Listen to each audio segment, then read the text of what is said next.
Halo guys, kembali lagi bersama gua, Nandi. Pada video kali ini, film yang akan diringkas alur ceritanya berjudul Anything for Her 2008. Dengan durasi tayang selama 96 menit atau berkisar 1 jam 36 menit, film yang satu ini mempunyai kadar cerita yang tidak biasa. Dan semoga kalian bersama keluarga sehat serta bahagia selalu ya. Dibuka dengan kehidupan sepasang suami istri di negara Perancis. Mereka adalah Julien dan Lisa. Memiliki seorang anak bernama Oscar, di mana sehari-hari Julien bersama Lisa selalu bergantian merawatnya. Bahagia, itu adalah kata yang tepat untuk mendefinisikan keluarga ini. Jarang sekali bertengkar, dan setiap obrolan dipenuhi dengan kasih sayang. Lisa berkomitmen untuk selalu mengabadikan pertumbuhan Oscar, di mana satu selfie per hari hingga Oscar berusia 18 tahun.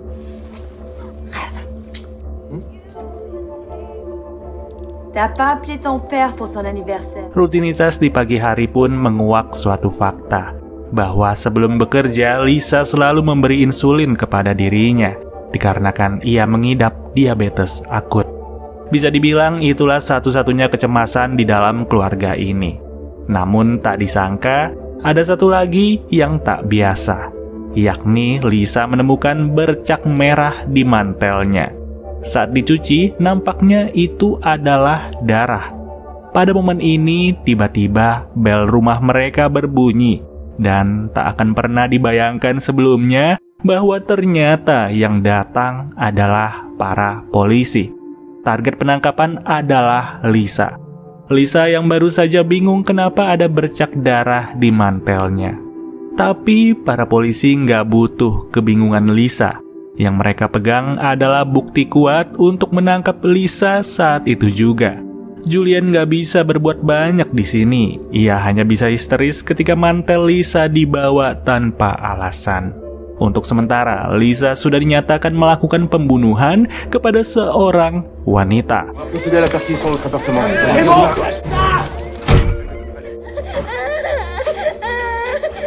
Mendengar hal itu, jelas keheranan terus menghantui keluarga Julien. Semenjak ditangkapnya Lisa, Julien berdua saja dengan Oscar. Profesi Julien sebagai guru pun harus terganggu dikarenakan sibuk merawat Oscar di rumah.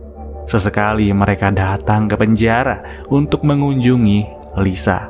Hal ini akan menjadi rutinitas baru bagi mereka, mengingat Lisa masih ditetapkan sebagai tersangka. Keterbatasan uang pun membuat Julien hanya berserah kepada pengacara gratisan yang disiapkan oleh negara. Tak lama, terlihatlah Lisa diizinkan keluar sejenak untuk bertemu suami dan putranya. Namun di sini, Lisa dibuat sadar bahwa Oscar mulai terlihat kesal dengan dirinya. Oscar yang masih sangat kecil tapi sudah menganggap ibunya sebagai seorang penjahat. Dan setelah 5 menit tatap muka, pada akhirnya waktu Lisa sudah habis. Ia harus kembali lagi dan perpisahan kembali terjadi. Tidak ikhlas memang, tapi mau bagaimana lagi.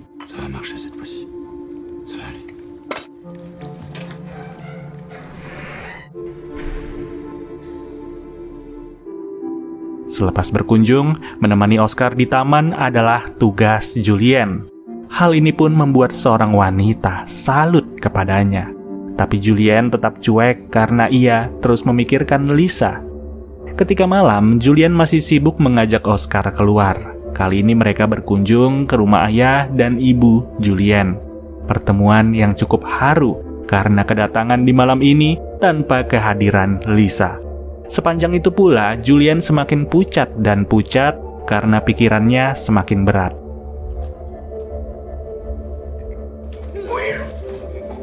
Saat hari berganti, beban itu kembali bertambah.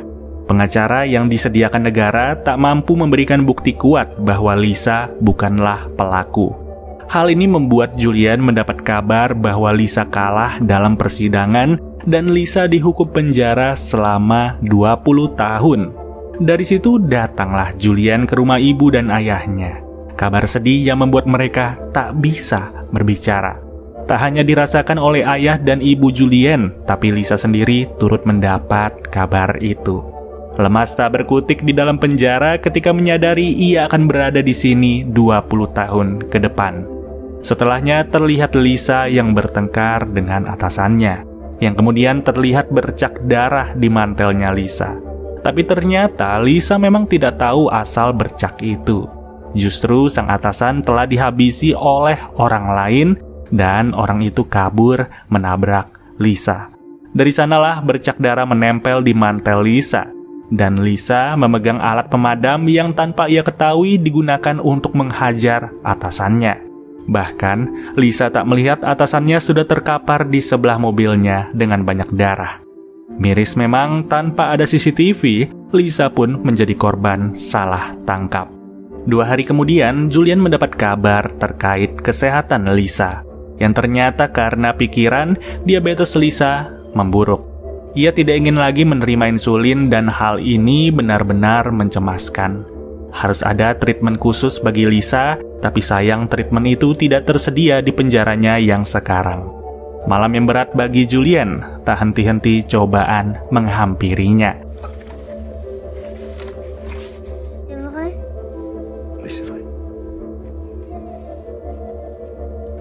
Atas masalah demi masalah yang ia terima, Julien pun diam-diam telah membaca sebuah buku. Buku yang membuat ia berpikir keras malam itu, di mana isinya terkait pelarian dari penjara. Ditulis oleh mantan penjahat bernama Henry Pasquet. Saat itu juga, Julien berhasil menghubungi Henry dan diketahui ia sedang berada di sebuah bar. Henry yang saat ini sedang sibuk berjudi setelah melarikan diri dari penjara sebanyak 7 kali. Sebelum mulai tanya jawab, Julien pun meminta izin merekam percakapan itu. Lalu Pasquet menjelaskan kepada Julien bahwa tidak ada penjara yang kedap udara dan setiap penjara memiliki kunci yang harus ditemukan. Pasquet juga mengatakan bahwa keluar dari penjara itu mudah, tetapi tetap bebas itu sulit. Karena sebagian besar tahanan membuat kesalahan dengan lari ke keluarga mereka atau teman-teman mereka. Dengan ini, Pasquet menyarankan hal berikut kepada Julien. Putuskan semua ikatan keluarga dan melarikan diri dari negara dalam hitungan jam saja. Terbang ke bandara negara kecil, pilih identitas yang tepat untuk dokumen palsu. Pergi ke negara yang tidak memiliki hubungan dengan komunikasi Perancis dan miliki cukup uang tunai untuk bertahan hidup bagi dirinya dan keluarganya selama beberapa tahun. Semua itu bisa terjelaskan ulang berkat inisiatif Julien untuk merekam saran-saran dari Pasquet. Yang tak terasa, satu dinding sudah penuh dengan rencana matang. La dernière chose sans quoi rien n'est possible, c'est le pognon. Il faut du liquide. Bonjour, vous êtes bien sur la messagerie de Julien. Untuk memuluskan denah pikirannya, Julien pun mulai menghafal detail di tiap kunjungannya ke penjara. Ia harus tahu seluk-beluk dan titik vital dari bangunan ini. Bahkan jam keluar masuk para petugas yang berjaga harus ia catat. Sembari mengajar sebagai guru, Julien sibuk juga mengerjakan tugasnya. Bukan hanya murid yang memiliki tugas, tapi diam-diam guru mereka memiliki tugas rahasia. Tak cukup 1 bulan, butuh waktu hingga 3 bulan setelah Julien perhitungkan. Untuk kesekian kalinya, Julien datang tanpa memberitahu rencana yang ia buat. Lisa tak akan tahu menau akan hal itu.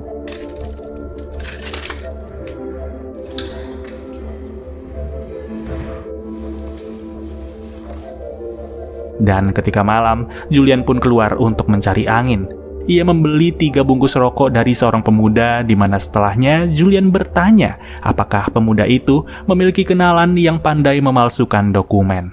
Namun, jawaban yang diterima Julien adalah tidak ada. Seketika kembalilah Julien ke mobilnya, sedangkan pemuda tadi seolah-olah berpikir sesuatu. Yang benar saja, Julien langsung dihampiri lagi dan ia diberitahu bahwa pemuda itu kenal dengan seseorang bernama Hasan. Hasan yang berada di sebuah bar di ujung gang. Tanpa pikir panjang, datanglah Julien ke bar itu. Hal pertama yang dilakukan Julien adalah bertanya terkait seseorang dengan nama Hasan. Yang pada akhirnya, Julien diberitahu bahwa Hasan sedang berdiri seorang diri. Julien pun berkata bahwa ia butuh jasanya Hasan, di mana saat yang sama seorang pria gondrong terlihat beranjak keluar. Sedangkan Hasan segera meminta Julian keluar melalui pintu belakang. Tapi sayang sekali, Julian ternyata dikerjai oleh pemuda sebelumnya dan ia sudah main mata dengan Hasan. Bukannya mendapat jasa pemalsuan dokumen, justru malam itu Julian dirampas uang-uangnya. Mirisnya tak ada yang mengetahui hal itu di mana Julian ditinggal begitu saja, selayaknya sampah. Julian pun harus ikhlas uang yang ia simpan berkurang. Berawal dari 10.100 kini beralih menjadi 7.100 euro. Tapi tak lama terdengar suara bel. Saat diintip ternyata itu adalah pria gondrong yang sempat duduk di sebelah Julian. Ia mengaku bahwa dirinya kenal dengan ahli pemalsuan dokumen. Siapa sangka justru orang yang di sebelah Julian lah yang bisa membantu. Dan setelah melihat wajah Julian yang bonyok, pria itu berkata, untuk 3 dokumen ia hanya meminta 2.500 euro. Hasilnya deal langsung tercapai. Masa kerja 1 minggu dan mereka akan bertemu di bawah jembatan kota. Paginya, aktivitas di kediaman Julian cukuplah sunyi. Ia sibuk membongkar barang-barang lama yang disimpan di dalam lemari. Dan ternyata dulunya Julian adalah nakoda kapal, di mana dari masa lampaunya itu, ia pun diam-diam telah menyimpan 1 peninggalan. Dan peninggalan itu adalah sebuah pistol yang tak pernah ia gunakan sama sekali. Singkat waktu, 1 minggu berlalu dan sekarang Julian menunggu di bawah jembatan kota. Tak lama datanglah pria gondrong menggunakan motornya. Saat dilihat, memang benar 3 buah dokumen palsu telah selesai dikerjakan. Awalnya Julian siap siaga, namun ujungnya bayaran 2.500 euro segera ia beri. Kerjasama yang berujung sama-sama enak dan tuntas sudah pencarian Julian untuk memalsukan paspor serta segala dokumen. Esoknya Julian berkunjung lagi ke penjara. Sekarang ia datang sembari membawa sesuatu untuk Lisa, yaitu roti buatan ibunya Julian yang sangat disukai Lisa. Tapi Lisa tidak butuh roti itu untuk sekarang. Lisa benar-benar mengalami gejolak besar dalam hidupnya dan tak ada kata lain selain kesedihan. Stres berat menjalani realita ini. Melihat wanita kesayangannya sedih, Julian pun turut merasakan dampaknya. Apalagi saat itu Oscar terlihat bermain dengan pistol. Jadi Julian marah besar tanpa menyadari bahwa justru ialah yang salah karena meletakkan pistol sembarangan. Sebagai gantinya, Oscar diajak ke taman. Pada kunjungan kedua ke taman, kedatangan Julian kembali menarik seorang wanita. Wanita berstatus janda yang tampaknya tertarik dengan kedewasaan Julian. Tapi lagi-lagi Julian benar-benar menjaga hatinya karena ia sangat-sangat mencintai Lisa, sang istri. Setiba di apartemen, Julian menyadari satu hal, bahwa ia harus memanfaatkan mobil pengantar hasil check-up para tahanan. Di mobil itu berisi data kesehatan Lisa yang bisa berpengaruh untuk nasib Lisa. Dan seketika, Julian memutuskan untuk mengambil data itu. Ia menyelinap secara diam-diam di mana untungnya rencana tersebut berhasil. Demi memalsukan data kesehatan, Julian harus memotong lagi uang-uangnya. Rasanya tak cukup untuk bisa survive di negara lain dengan uang yang ia punya sekarang. Jadi, Julian memutuskan untuk menjual segala perabotan di apartemennya. Jual sampai habis dan sebisa mungkin semua itu berubah menjadi uang tunai. Oscar sendiri terpicu untuk mengikuti kebiasaan ayahnya. Melihat Julian yang rutin mencoret-coret dinding dan tanpa disadari dicontoh langsung oleh Oscar. Di balik itu Julian senang hasil jual perabotan membuat uangnya bertambah. Namun berita di esok hari sangat tidak mendukung. Lisa mendapat kabar bahwa 1 minggu lagi Lisa akan dipindahkan ke Rennes, kota lain di Perancis. Semua karena keterbatasan treatment medis di sel ini. Dari adanya kabar itu, Julian langsung kacau total. Rencananya tidak ada arti sama sekali jika Lisa sudah dipindahkan ke penjara baru. Julian pun mulai hilang akal sehat. Ia sengaja menitip Oscar di tempat ayah ibunya, yang mana Julian nyaris saja merampok sebuah bank. Ia benar-benar membutuhkan uang untuk bisa melancarkan rencana besarnya. Namun karena tak ingin mencolok, pada akhirnya Julian berkeliaran di malam hari. Di sini ia mengincar seorang pemuda yang asik mendengar musik di dalam mobil.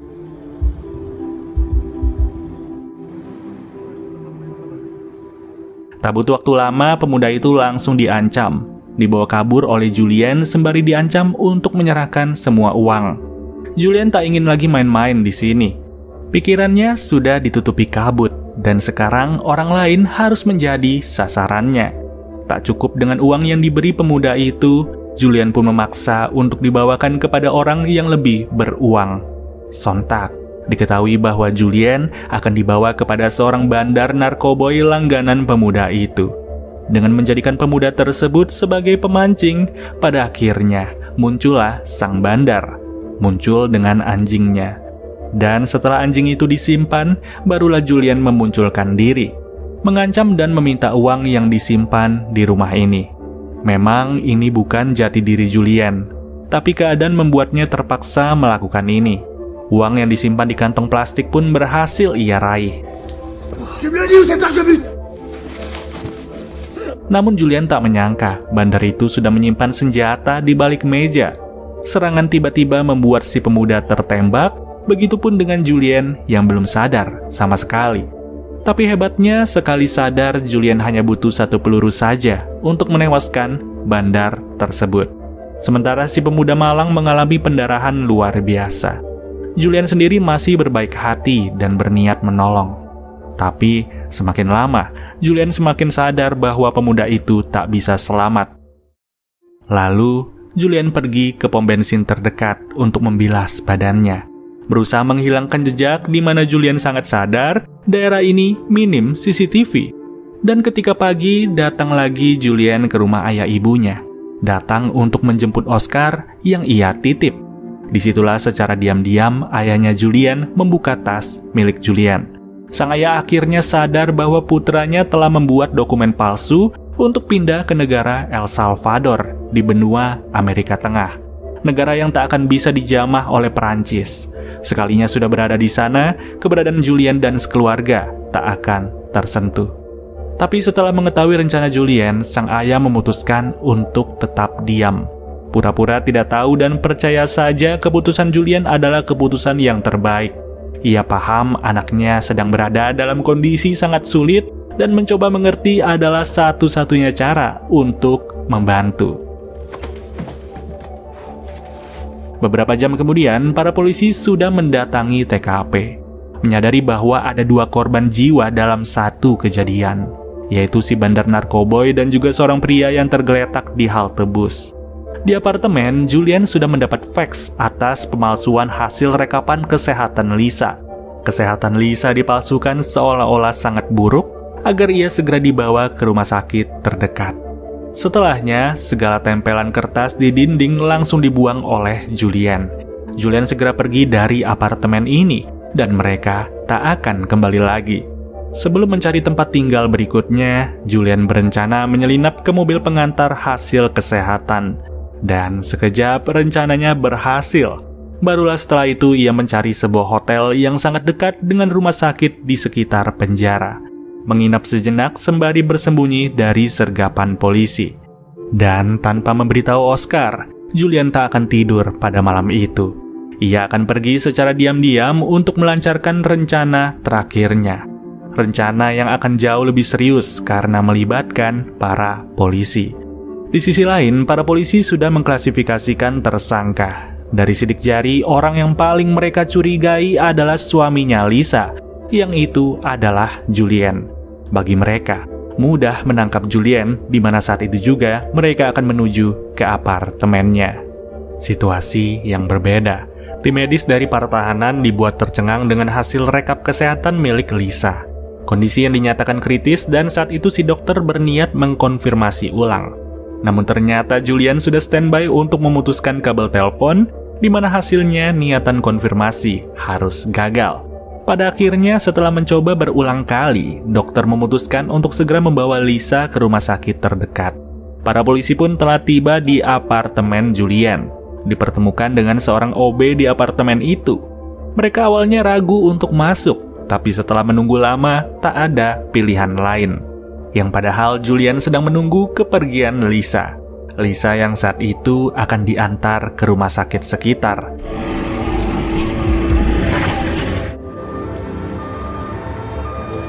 Sedangkan para polisi dibuat kaget karena ternyata sudah tak ada siapa-siapa di apartemennya Julian.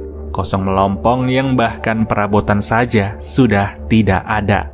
Akhirnya kepergian Julian dari apartemen mulai dicurigai oleh para polisi. Julian berusaha untuk mendahului karena ada sesuatu yang ingin ia lakukan. Tak lama, tibalah Lisa di rumah sakit. Ia dibawa masuk oleh 2 orang polisi. Ancaman atas keberadaan Lisa pun telat disadari oleh para polisi yang membawa Lisa. Mereka belum mendapat laporan ketika sedang menuju ke rumah sakit, di mana saat itu Lisa sendiri sudah dibawa ke kamar rawat. Di bawah, para polisi yang baru mendapat kabar mulai panik sendiri. Tanpa mereka ketahui, Julian langsung muncul dengan menyamar sebagai dokter. Julian memaksa Lisa memakai pakaian serupa, di mana hal ini benar-benar serius karena waktu mereka terbatas. Beruntung, Lisa masih mau nurut. Menghindar dari kejaran polisi yang menyusul dan Julian mengajak Lisa bersembunyi di satu kamar. Kamar dari salah satu pasien, di mana hal itu membuat mereka berhasil untuk menghindar. Sementara 2 polisi yang mengantar Lisa sudahlah tersekap.